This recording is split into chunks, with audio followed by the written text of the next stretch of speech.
Et coucou, je vous retrouve derrière la caméra parce que je suis assez malade. J'ai pas filmé du tout hier parce que j'ai passé une nuit, la nuit de mardi à mercredi, complètement nuit blanche. Je vous passe les détails, mais ça n'a pas été du tout. Mais aujourd'hui, ça a l'air d'aller un peu mieux. Enfin, pas au niveau de la fièvre, etc., mais au moins au niveau nausée. Donc je me suis dit que j'allais vous filmer un petit peu pour vous montrer ici mon Monstera Deliciosa. Je vous avais mis un petit truc sur Instagram où je vous disais que j'avais coupé dedans et je vous demandais si vous voyez où. Tout le monde m'a répondu non. Il y a juste 2 personnes qui m'ont dit oui, mais quand je suis allée les trouver en privé, en fait, elle n'avait pas trouvé. Elle pensait avoir trouvé. Je n'ai pas coupé de grandes feuilles à proprement parler. Je suis venue couper dans les feuilles.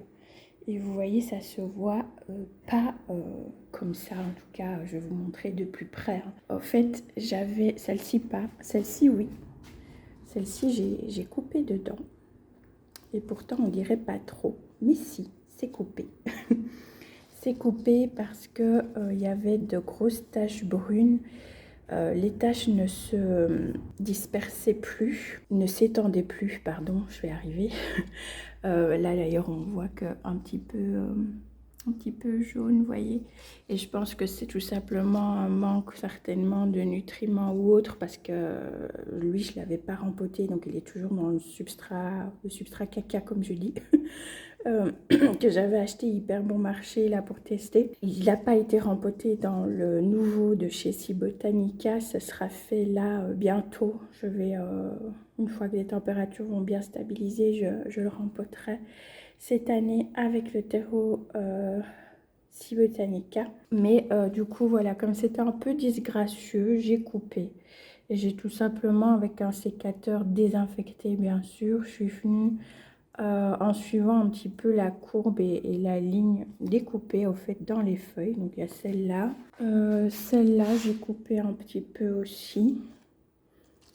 Si je me rapproche vraiment beaucoup, ça peut se voir.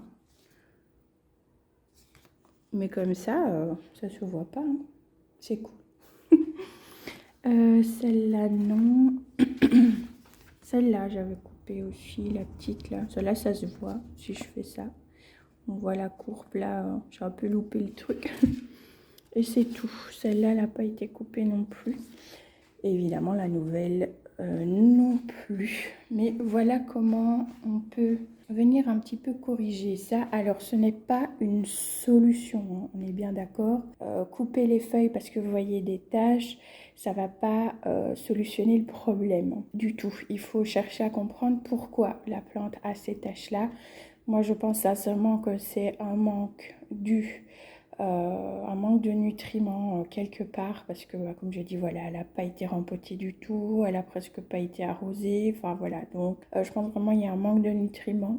Donc j'essaye d'asperger et de lui apporter aussi un petit peu d'engrais.